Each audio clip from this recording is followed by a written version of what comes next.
In November of 2017, during the height of the Me Too movement, a conservative talk radio host named Leanne Tweeden accused Minnesota Senator Al Franken of forcing an unwanted kiss on her a decade earlier.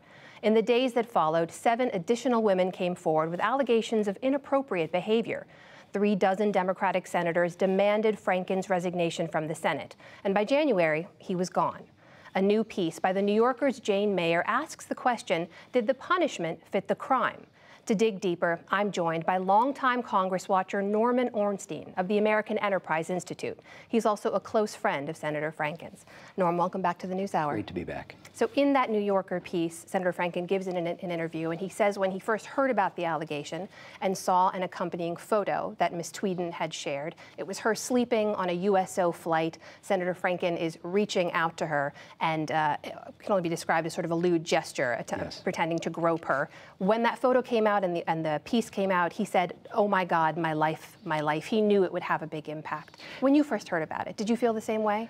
I knew it would have an impact, but none of us, his close friends, including those who'd worked with him on Saturday Night Live going back decades, the people who worked on his staff, who'd been in his campaign, thought it would have the kind of rolling and dramatic implications that it did, because there was nothing in his past behavior from people close to him, including women who had been his press secretary, his chief of staff, his campaign manager, the women he'd worked with at SNL, had any sense at all that there was a problem or a potential problem there. Even as additional women came forward, did you start to wonder, maybe I don't know what's really going on here? Well, there was some puzzlement about it, and most of the additional allegations that emerged were basically from photo ops that he'd taken at the Minnesota State Fair with tens of thousands of people around, or in very public settings of grabbing a buttock or a waist even during a photo op. And the questions of whether this was a misinterpretation, cross signals, a kind of Rashomon kind of thing, all emerged. But obviously, as each additional one emerged, you wondered what the political dynamic would be in the Senate. But through all of this, people who knew him well and those who knew his family well, there was never any sense that Al was in the same category as people with whom he was being lumped together, like Harvey Weinstein or Charlie Rose. Well, the calls for him to resign from his senator colleagues, they came pretty quickly. And I wonder, did you talk to him at the time? Did you offer him any counsel as to what he should do? Yes, and you know, from the beginning, when the Tweeden accusations emerged, and it's, as the Jane Mayer article points out, a much more complex setting where a lot of what she said was simply not true. What Al did was, first, he didn't want to blame the victim, which makes you look like a jerk, and obviously there's a long history of that. But he also called for this Senate ethics investigation, believing that people other than himself who could look at this and look at the nature of these allegations, what the real truth was, would have it emerge eventually, and that it suddenly turned with a kind of perfect storm to these calls for his resignation, starting with Senator Gillibrand and including a bunch of others, was stunning to him and to all of us. So you mentioned Senator Gillibrand. She was, in fact, the first senator to call for his resignation. Take a listen to what she had to say back at that time. I do not feel that he should continue to serve. Everyone will make their own judgment. I hope they do make their own judgment. She was asked about why she made that decision in a recent interview. This was with Judy Woodruff back in May of this year. Take a listen to what she had to say then.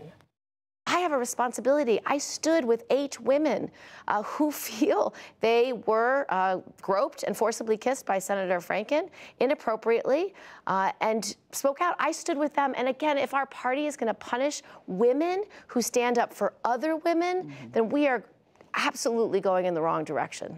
Norm, from the Democratic standpoint, do you understand why Senator Gillibrand and why so many others called for Senator Franken to resign? The way in which it happened and the move to force him out without allowing any due process and basically saying, doesn't matter what the nature of the offenses is, you're out of here, with all the public humiliation that came with it, was still pretty stunning. And one of the key points in this article is 7 senators, including women and men, who said you should resign, now saying, oh my God, we made terrible mistakes. We should have let due process go forward.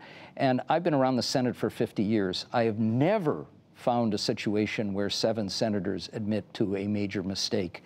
It's hard to find one. Have you spoken to any others who also regret calling for his resignation? There are other senators who don't want to come forward now because you get in the crosshairs on an issue like this, and that's a part of what happened.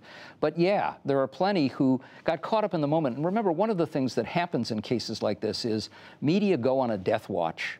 And so there were 50 cameras and other reporters surrounding his daughter's house when he was there. Every Democratic senator had microphones thrust in their faces. What are you going to do? What are you going to do? And people caved, and now, I think, believe that they made a mistake. It was a perfect storm in a lot of ways. And I have to say, some of it came from Senator Schumer, the leader, who basically told Franken, if you don't announce you're resigning by 5 p.m. the same day that all of this emerged, then I will get the caucus to vote calling for your resignation, and we may strip you of your committees, and you become a pariah. So the pressure was intense, and there wasn't any sense of, let's step back from this. What do you think would be different today if Senator Franken had not resigned? I think Al, who was an enormous force in the Senate, would be an enormous force in the Senate. He would have been a force in a lot of the hearings that have taken place. He would have been strong when it came to the Mueller report and Trump's reaction to it. He would have been an incredible questioner. He's missed in the Senate, as a lot of people see it, but it's also a human tragedy that something like this that might have resulted with an ethics investigation and what Jane Mayer's article shows, probably a letter of admonishment, that it ended up destroying a career and causing an enormous level of heartache is really unfortunate. Is his political career over? Why give this interview now? Do you think he'd ever run for office again? I think more significant is getting his voice back. When he announced that he would resign under this intense pressure, he said, I'm not going to give up my voice in public issues. He started a podcast. He's doing a little writing. There are a lot of issues he cares about.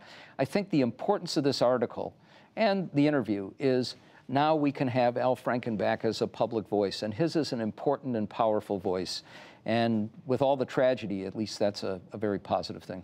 Norman Ornstein, thanks very much for being here. Oh, my pleasure.